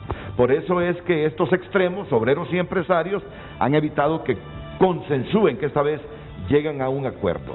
Y le queda entonces al gobierno, inevitablemente, Hugo, Noé Pino, aunque los empresarios tienen hoy, no sé por qué, un ligero optimismo de que hoy puede ser un día clave, que se pueden retomar las negociaciones, no sé de dónde le viene el optimismo, parece inevitable que don Carlos Madero le pregunten, si no es que ya le preguntaron qué pensás, Carlos, si fijamos el salario en un 6% en la categoría máxima. Renato, varias observaciones sobre lo que se ha expresado ahora. Uno de ellos es que si se mide la depreciación del tipo de cambio, como generalmente se toma el año anterior como base, salen perjudicados los trabajadores, porque el año pasado se apreció el tipo de cambio, realmente. En segundo lugar, si bien es cierto, el índice de precios publicado por el Banco Central, excepto que haya una manipulación directa, no refleja la inflación, eso es por la forma del cálculo del mismo IPC. Yo les he manifestado a los trabajadores, y este es un elemento a considerar en esta negociación, de que así como calcula el IPC general el Banco Central, así calcula IPC sectorial. Y cuando uno va a ver el aumento de precios, por ejemplo, en el sector educación, es mucho más alto que el índice general. Si lo va a ver en transporte, también es más alto. En salud es más alto que el IPC general. ¿Qué quiere decir esto? Que en los mismos datos del Banco Central los trabajadores pueden encontrar justificación de que aquellas cosas que están más directamente relacionadas con el bienestar de la población tienen niveles de precios mayores y por lo tanto se justifica su situación. Ahora, lo que preguntaba Renato, no sé tampoco cuál puede ser la base de optimismo de las empresas, pero yo sí pienso, creo que los planteamientos de los trabajadores han sido conscientes, como lo señalaba José Luis Baquedano, en el tratar de buscar mecanismos que no afecten a la pequeña y mediana empresa y que deberían de retomar esta discusión, de ser posible, no sé cuál es la posición de las centrales obreras, de tal forma de encontrar en el más corto tiempo posible la posibilidad de un acuerdo sobre el salario mínimo. El ministro Madero señalaba algo que yo considero correcto. Si bien el salario mínimo tiene una aplicabilidad pequeña en el sentido de que solo lo cumple tal vez un tercio o 40% de las empresas, sí es un indicador que más o menos sirve para que la masa salarial en general se aumente. Sin embargo, quiero repetir lo que dije anteriormente, de que estos porcentajes de aumento, inclusive los que estamos hablando ahora, lo que hacen es recuperar capacidad adquisitiva, no es que son realmente aumentos. Y hay muchas empresas, y esto tiene que ver mucho con la distribución del ingreso. Hay muchas empresas que todos estos aumentos de la productividad van exclusivamente hacia las ganancias. Y por eso la desigualdad del ingreso en Honduras en las últimas décadas ha aumentado muy fuertemente. Entonces hay que ser conscientes de dos cosas. La primera, de la situación en que nos encontramos, producto de la pandemia y de las tormentas tropicales, pero también de la situación del sector trabajador, que sí requiere algún tipo de ajuste a su salario, de tal forma de poder como se dice en buen hondureño, a puras cachas, alcanzar, digamos, un nivel de consumo mínimo. Muchas gracias, doctor Hugo Noé Pino. Miren, al final yo creo que esto lo resuelve el gobierno. No es que lo resuelve, lo va a fijar el gobierno. Sí. Lo va a fijar el gobierno. Daniel Durón es más optimista. Daniel Durón anda en la línea de los empresarios de que hoy puede haber algún acuerdo. Un acercamiento. Un acercamiento. José Luis se sonríe y sabe que los puntos son distantes. Que los puntos son distantes. Entonces, en la certeza de que a usted le van a consultar, si no es que le consultaron ya, ahí dejamos la plática y miremos cómo evoluciona, cuál es el desenlace, cómo se dilucida este asunto. Mire. Quiero que no finalice el programa, ya le doy el pase. No quiero finalizar en este programa sin presentarles este titular de diario La Prensa. Dinero digital. Sede de Roatán ya aprobó la criptomoneda. Óigame, el Estado de Roatán ya aprobó la criptomoneda. Perfecto. Y el es lo que hemos estado diciendo. El Estado de Roatán ya aprobó la criptomoneda porque estado entre otro estado. Porque el subestado que queda alrededor del Estado de Roatán sigue con el empira. Óigame, ¿cómo es que algunas personas piensan que fácilmente se puede engañar al pueblo hondureño con argumentos? Óigame, en este sentido yo aprovecho para felicitar en realidad a los empresarios, tanto el COEP como la Cámara de Comercio e Industria de Cortés, que ha asumido un papel patriota con respecto a este tema de las sedes. Y vea, estamos iniciando el problema y después todos los que nos han metido en este problema serio tienen que pagar sus decisiones, porque son decisiones en contra de la nación. Y no solamente el tema de las sedes, hay infinidad de elementos. Todo esto va en contra de la inversión, porque le genera modificación de las reglas del juego. Ya vamos a hablar de eso, solo quiero decirles que Armando Urtecho, el director ejecutivo del COEP, ha estado viendo el programa, bien lo dijo el ministro Madero, Renato, a todos los empresarios han de estar viendo este programa, dice, y me dice Armando Urtecho, ¿y será que usted puede consultar a sus invitados cuál será el incremento del salario en la economía informal? Mel Zelaya, si aumentó el salario y cuántos dejaron sus empleos, y si efectivamente se dieron los empleos. Las empresas de 1 a 100 trabajadores no reciben beneficios fiscales. Lo que harán es aumentar salario y eliminar algún puesto de trabajo. Que siga la fiesta populista, dice el director ejecutivo del COEP, Armando Urtecho. Quieren más informalidad. Los aumentos de salario mínimo solo le sirven al gobierno por las multas y recargos, pero no para el trabajador ni a las empresas. Son las expresiones de don Armando Urtecho. Pero el problema no son los trabajadores, el problema es el modelo. ¿Usted quería finalizar esto del salario mínimo? Renato, ¿quién está en el deber de negociar en primera instancia según la ley del salario mínimo? Los empresarios y los trabajadores. El sector productivo. El sector productivo. Así que, ¿quiénes son los primeros responsables si no hay un acuerdo? Los mismos empresarios, hombre. Entonces, yo lo que les quiero decir es, bájense, pónganse los pantalones y vayan a negociar de verdad. Y así debe ser.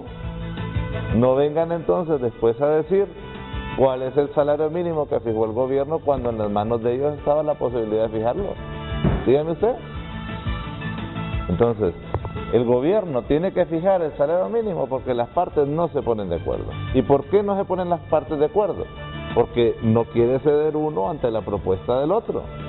Entonces, todavía no estamos hablando de un salario que fijó el gobierno. Y ya hay posiciones encontradas. ¿Es que quiero decirle yo? Hombre, como lo han hecho toda la vida, por lo menos las últimas 10 veces, a ponerse las botas, mire, a ponerse las fajas y vamos a negociar de verdad.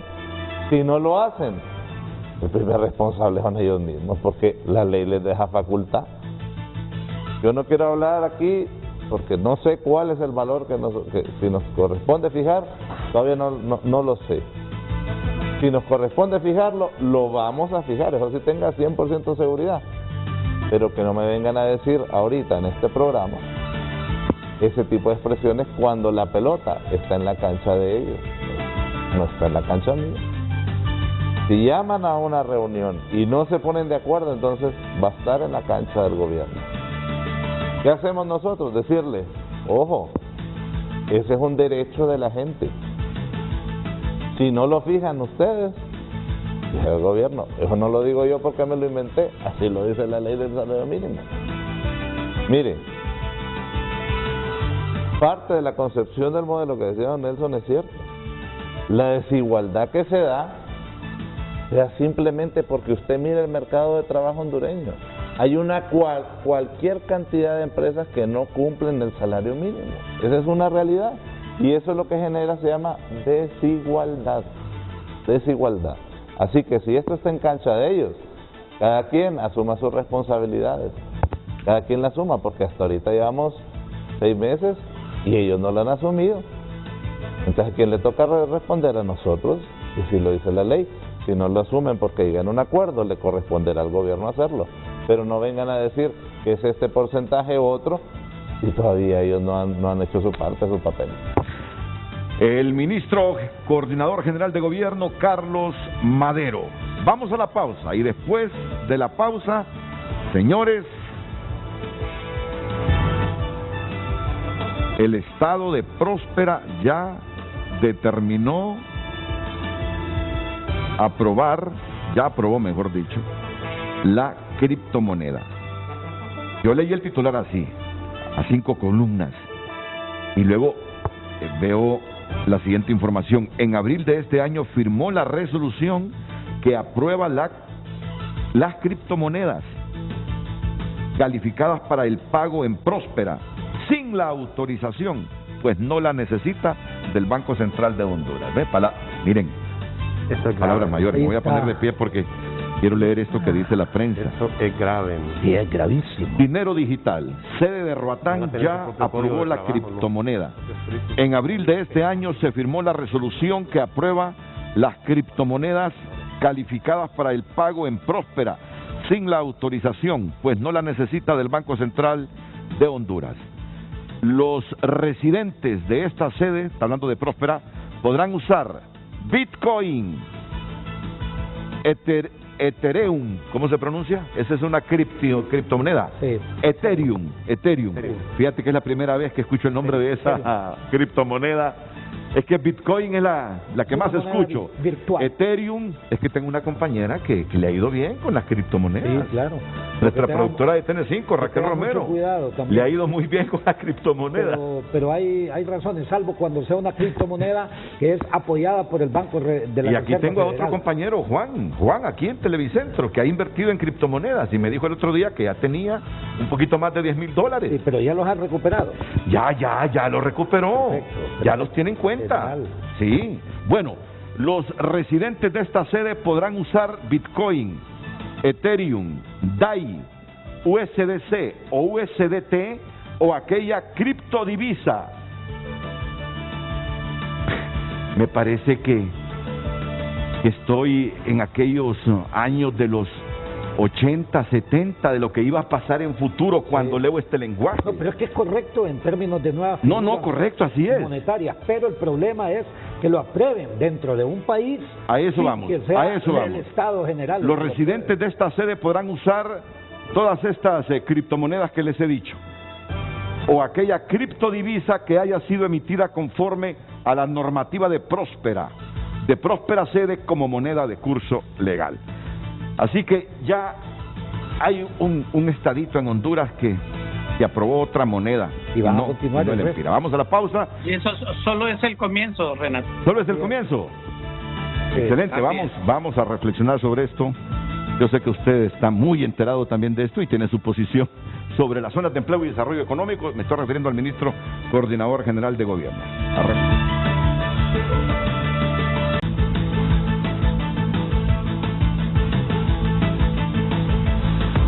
Hoy en Tu Nota es presentado por Banco de Occidente. Apoyando al pequeño de hoy, hacemos el grande del mañana. Continuamos informándonos a través de nuestro portal tunota.com, porque si está pasando, está en Tu Nota. Y en nuestros videos destacados, el tema que abordamos en Frente a Frente, cómo entender que hace un mes se aprobó la nueva ley electoral. Nueva ley electoral de Honduras se aprobó por presión internacional y no por acuerdos políticos, asegura Harry Dixon. Puede volver a ver el programa y aquí en nuestro portal tunota.com. Nos quieren llevar a una nueva crisis, también comentó Harry Dixon, y puede ver todos los videos y notas de nuestros noticieros de la Corporación Televicentro en nuestros portales, que le permitirá a El Salvador el uso de la moneda Bitcoin, explica economista hondureño toda la información. Y en temas de farándula, Belinda y Nodal viajan hasta el meridiano de Greenwich y presumen su amor. Puede ver todas estas noticias nacionales e internacionales en tunota.com, que es traído gracias a Banco de Occidente. Soluciona al instante con nuestro adelanto. Occidente en línea, Occidente móvil y también ventanillas a nivel nacional. Banco de Occidente, apoyando al pequeño de hoy, hacemos el grande del mañana. Hoy en Tu Nota fue presentado por Banco de Occidente, apoyando al pequeño de hoy, hacemos el grande del mañana. Sobre el tema que venimos a analizar, las criptomonedas y esta información que hoy revela la prensa de San Pedro Sula. Sede de Roatán ya aprobó la criptomoneda. El FMI advierte a El Salvador de los riesgos significativos de adoptar Bitcoin como moneda legal. Es una nota de Europa Press, fechada hoy 10 de junio. El portavoz del Fondo Monetario Internacional, Jerry Rice, ha advertido que la adopción del Bitcoin como una moneda de curso legal en El Salvador puede implicar riesgos significativos y serán necesarias medidas efectivas regulatorias. Son muy importantes en lo que respecta a abordar este tema, ha apuntado Rice durante una rueda de prensa este jueves, en la que ha avanzado que el equipo técnico del organismo mantendrá una reunión con el presidente de El Salvador, Nayib Bukele, para debatir la adopción del Bitcoin como moneda de curso legal en el país. Si bien no ha dado más detalles sobre la posición del fondo en esta cuestión, Rice ha señalado que la adopción del Bitcoin como divisa de curso legal tiene una serie de cuestiones financieras y jurídicas que requieren de un análisis muy cuidadoso. Estamos siguiendo de cerca los acontecimientos, ha apuntado Rice, quien no ha dado más detalles sobre el anuncio que realizará el equipo técnico tras su reunión con Bukele. Este Bukele, óigame, cómo genera revuelo, ¿verdad? En buena parte, buena parte del globo. Bueno, miren, tengo una pausa pendiente, pero enseguida, ¿qué piensa Hugo Pino? ¿Qué piensa Nelson Ávila? ¿Qué piensa José Luis Baquedano? ¿Qué piensa el ministro coordinador general de gobierno sobre que esta sede próspera de Roatán ya aprobó la criptomoneda?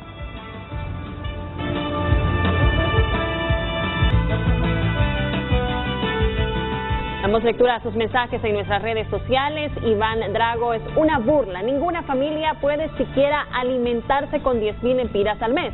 Es imposible tener una vida decente. Ya estamos hartos, cansados, decepcionados. Llegamos al límite. El pueblo se está muriendo, reclama. Marco Matamoros: aumento salarial, tema complejo, y si hay un pacto nacional con congelamiento de la canasta básica ampliada pero real, tratemos de reactivar la economía y conservar los empleos con aumentos por escalas y cambio en el modelo económico nacional, recomienda.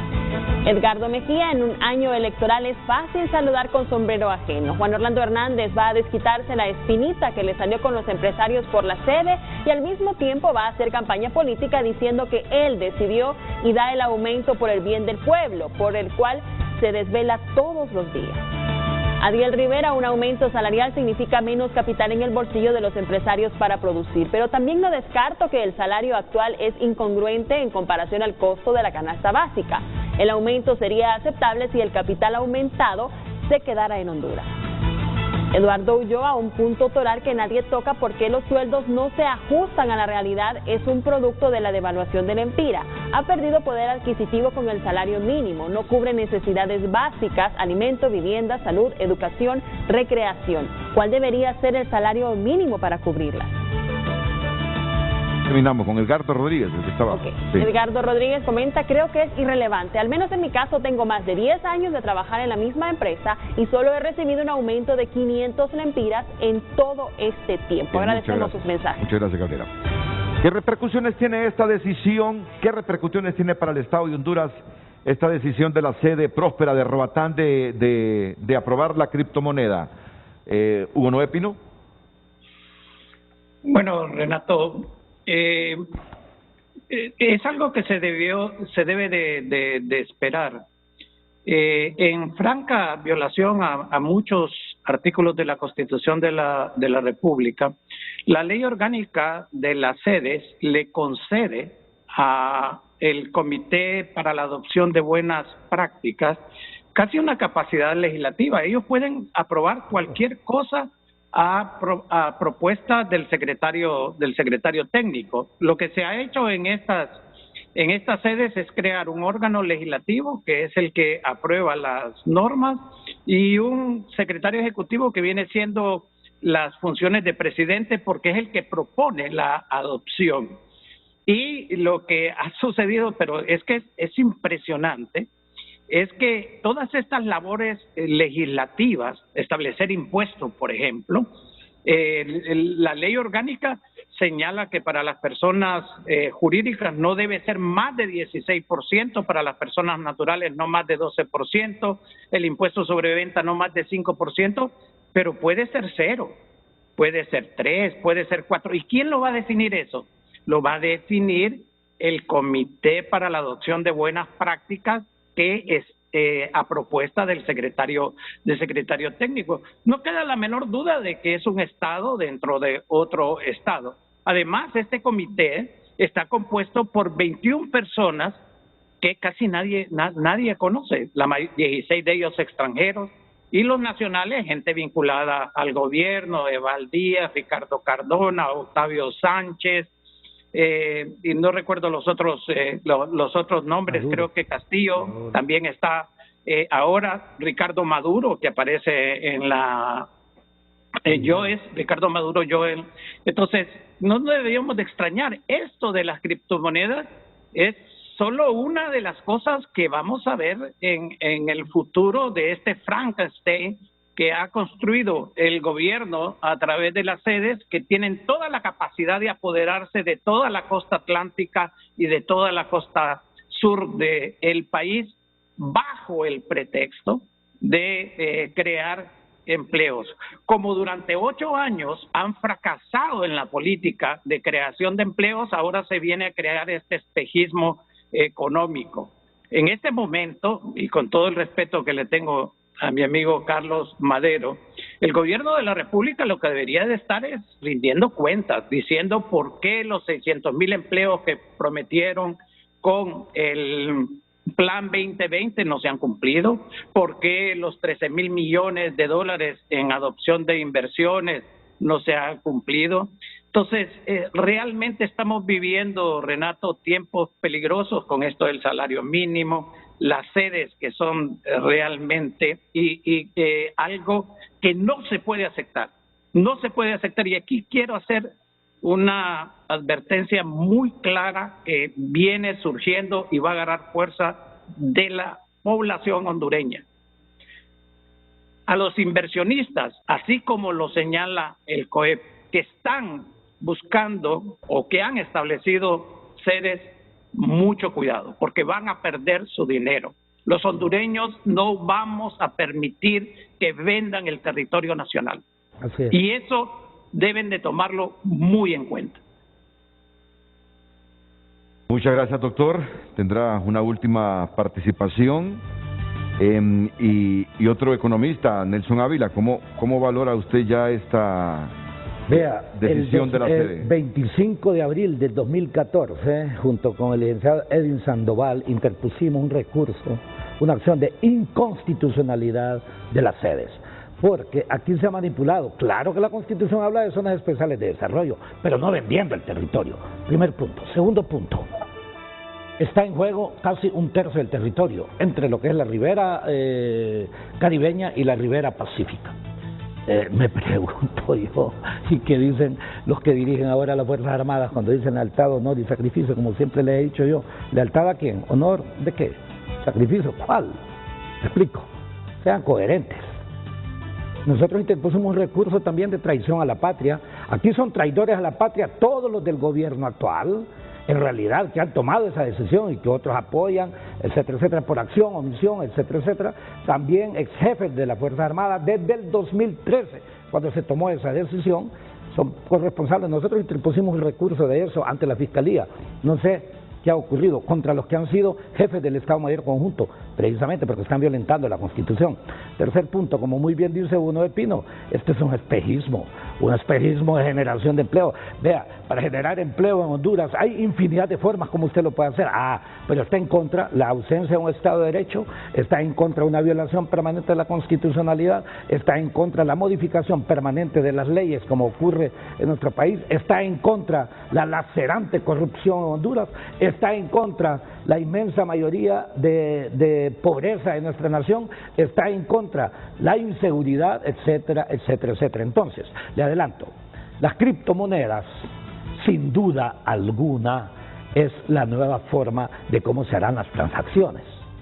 Y yo más bien creo que lo que ha hecho Bukele depende cuáles son las criptomonedas que están usando. Si son criptomonedas que tienen el aval de la Reserva Federal de los Estados Unidos, no hay ningún problema, es igual al dólar, me explico, que es una moneda transable a nivel mundial. Entonces, el problema aquí es que me está diciendo mi productora que le digo que hace negocio con las criptomonedas, que no hay ningún ente regulador para ninguna criptomoneda. Así es, ese es el punto. En este momento, ¿verdad? En este momento. En este momento. Entonces, lo que se puede crear también es y por una eso que pirámide. se vuelve volátil este asunto de las criptomonedas. ¿Ves? Entonces, algunos van a poder ganar ahora, me explico, que fueron los primeros que ingresaron. Después, lo que puede ocurrir es que todos los que inviertan lo pueden perder. Ojo, si es una criptomoneda sin el apoyo de la Reserva Federal, para mencionar algo. Si no ocurre eso, están invirtiendo en espejismo futuro. Ahora, esto que acaba de ocurrir en Roatán es diferente en Próspera y lo van a querer hacer en todas las sedes. Este es un problema que nos están trasladando a nosotros, porque yo estoy completamente seguro que nosotros, la oposición, vamos a ganar, pero les estoy recordando, ayer yo le envié a usted una copia de una carta que yo le puse, cuarta y penúltima carta que estoy enviando a Xiomara, a Mel, a Salvador y también a Milton Ávila Benítez y al capitán Rodríguez Orellana para que nos unamos en esto, porque podemos ganar con 2/3, pero separados es un suicidio político. Cierro el espacio.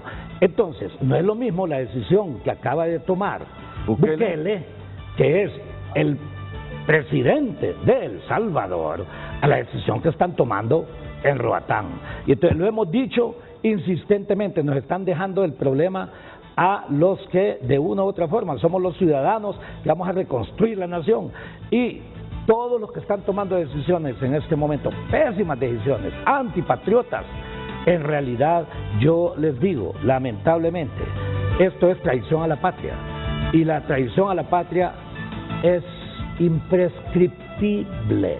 Entonces, hay algunos que parece que van a ir a la cárcel por los actos ilegales que han hecho, como dicen desde los Estados Unidos, narcoestado, pero también se les aplicará este tipo de leyes. No es un problema, termino, no es un problema de venganza, es un problema de justicia, que deben entender los funcionarios públicos, que ellos son pagados con los recursos nuestros, con impuestos públicos o privados. Y yo escucho a algunos de ellos que se expresan aquí, como uno que usted tuvo acá, que dijo, tomamos esa decisión y punto. Un pequeño gitelerito ahí, que usted es presidente del Partido Nacional.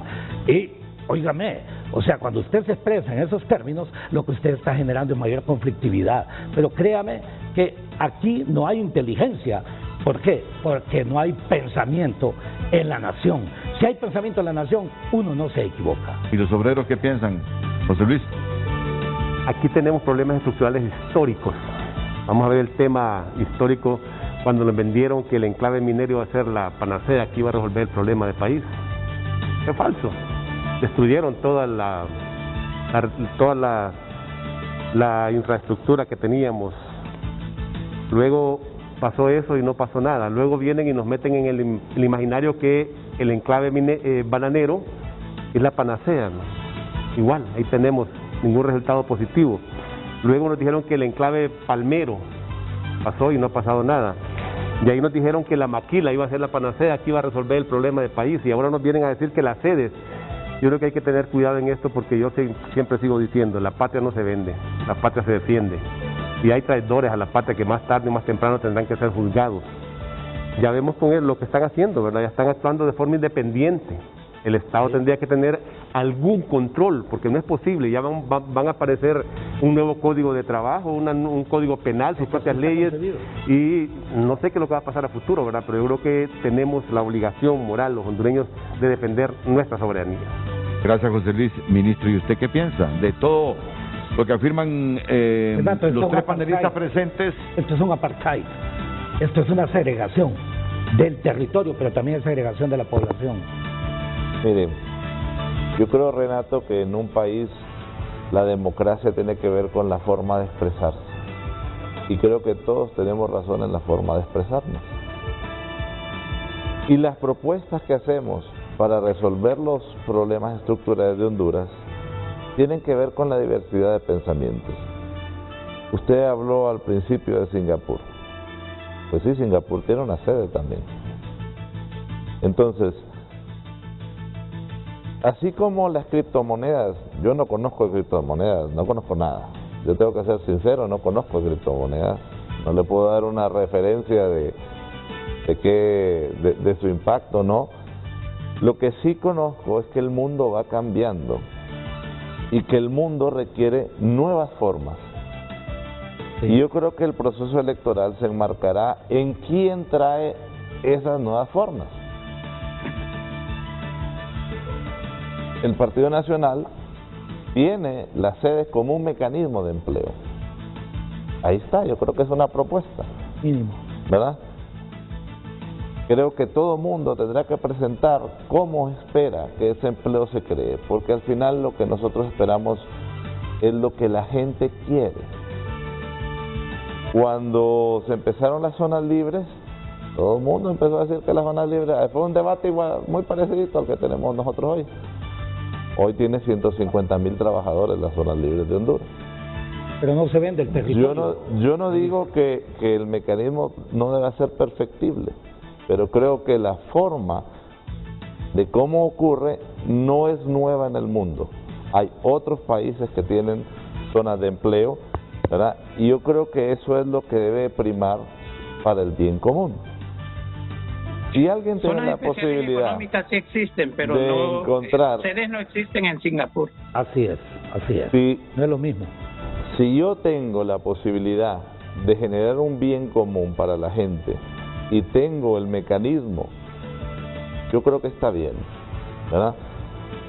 Si alguien tiene otro mecanismo, otra propuesta diferente que es mejor a esa, pues que también la plantee.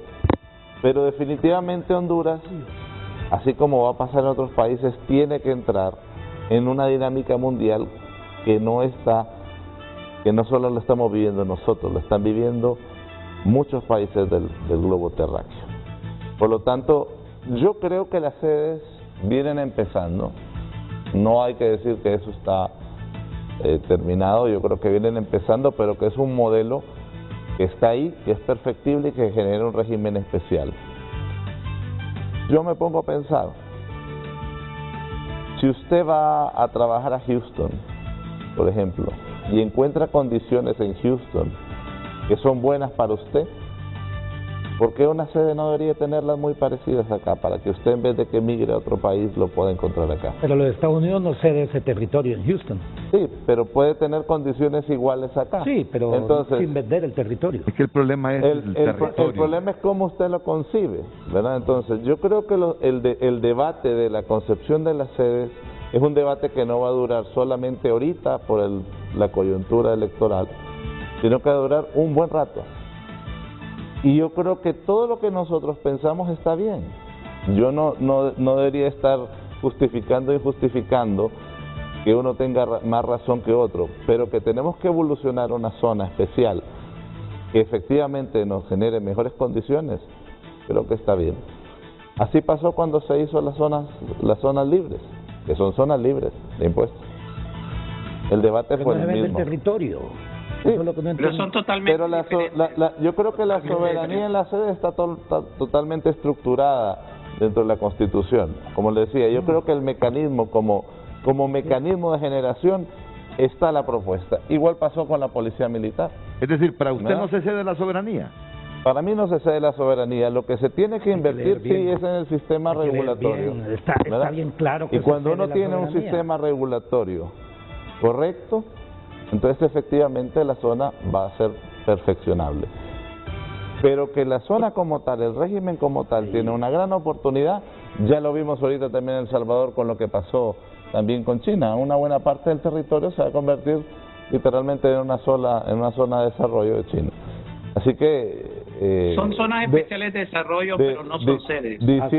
Diciéndolo, y yo respeto los comentarios, ¿verdad? Creo que es parte de la democracia. Pero que tenemos que entrar así como tenemos que entrar, como decía usted, con el Bitcoin. Pues tenemos que entrar con el Bitcoin, de alguna forma regularlo. Claro, pero no. Pero eso creo que va a ser parte del desarrollo de Honduras en el futuro. Y como... Renato, como dicen los cristianos, hay algunos que tienen oídos pero no escuchan, hay otros que tienen ojos pero no ven, por conveniencia. Pero sí hay un montón de hondureños, incluido yo, que escuchamos hablar de Bitcoin, miramos las monedas o las criptomonedas y no acabamos de entender. En el limbo. El 90 y pico por ciento de los hondureños andamos perdidos con las criptomonedas. Generemos un debate. Hay Vea, que las entrar en criptomonedas- debate. Lo vamos a hacer. Las criptomonedas Háblame de las son monedas, similitudes, si así le es. pongo un dólar y le pongo una criptomoneda. Sí, son monedas virtuales. Correcto. Son monedas virtuales, hacia ahí vamos. Hacia las Estamos monedas claros. virtuales. Pero el problema no es Hacer transacciones con monedas transacciones virtuales. con monedas virtuales, sin duda alguna. El problema ¿Y no quién es le en da, sí. quién le da ese valor a las monedas virtuales? Ese es el punto. Yo le voy a decir lo mismo, es lo mismo que el dólar. ¿Usted sabe cuántos dólares hay sobre el mercado mundial? Ojo, mucho más que la producción mundial, y no tienen absolutamente el respaldo como ocurría antes, desde 1946, cuando se planteó el patrón oro que se modificó en 1971. Pero sí hay una reserva federal de los Estados Unidos que garantiza también y apoya eso. Entonces, una criptomoneda que tenga el aval de la Reserva Federal, pues sí, acéptela. Okay. Pero No hay ninguna que tenga. así Sí, es, no así ninguna. es. No hay ninguna. Así es, por eso Ni es va que a yo haber planteo. tampoco. Ni va a Así haber, es. dice usted, ni va a haber. No, No, puede en el ser futuro que en el sí. futuro se utilicen Ok. monedas digitales como parte O sea de que la emisión así del es. Banco Central, pero las que están ahorita son altamente riesgosas. Riesgosas. Bueno, Casi riesgo 100%. O sea, usted puede captar en este momento, pero usted no sabe en qué momento, inclusive la pirámide se le acaba. En consecuencia, debería estar adecuadamente reguladas, pero sobre todo, como le digo, a futuro sí se van a ver obligados desde los Estados Unidos, Europa, Japón y todo, Rusia es una y China realidad que va a pasar a también. aceptarlas, porque también, pero ojo, pero con reservas y regulaciones. muy bien, vamos a la pausa.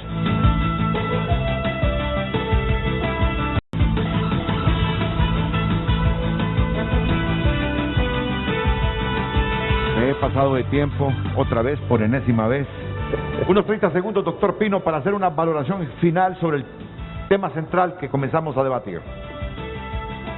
No, Renato, que yo espero que realmente los trabajadores y los empresarios puedan llegar a un acuerdo que determine un salario mínimo justo con relación al aumento del costo de vida, y que trate de proteger a las pequeñas Cariño.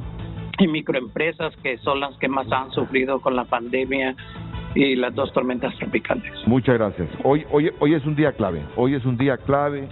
Si al final se van a poner de acuerdo o definitivamente es el gobierno que tiene que fijar el salario mínimo. Unos 30 segundos, por favor, doctor. Sí, Ávila. yo, al igual que Hugo, yo espero que lleguen a ese acuerdo, que no dejen a aquel que quiere reelegirse inconstitucionalmente por segunda vez. Por un lado, segundo punto, la sede me parece un adefesio que vamos a tener que resolver todos los ciudadanos en el post-narcoestado. Y tercer punto, sobre las criptomonedas, es sin duda, como dije, la figura de transacciones que va a ser A dominante, futuro. pero debe Ok. tener el respaldo correspondiente y la regulación correspondiente. Baquedano. Bueno, nosotros plantear de que seguimos abiertos y anuentes al diálogo.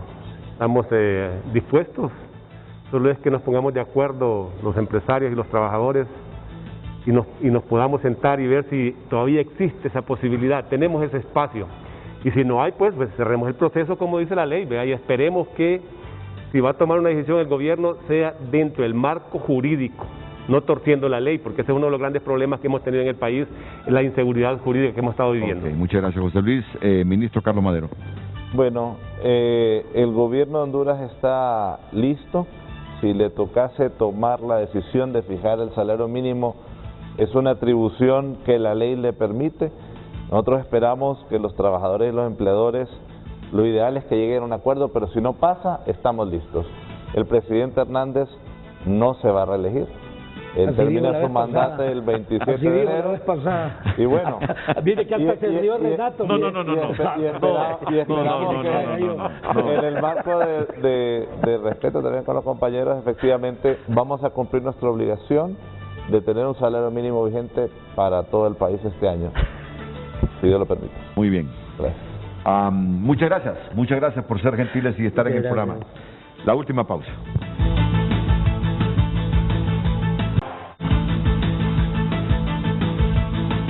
Concluimos Frente a Frente y ahora las mañanas del 5 aquí en la pantalla líder de Honduras. A todos, gracias, buenos días.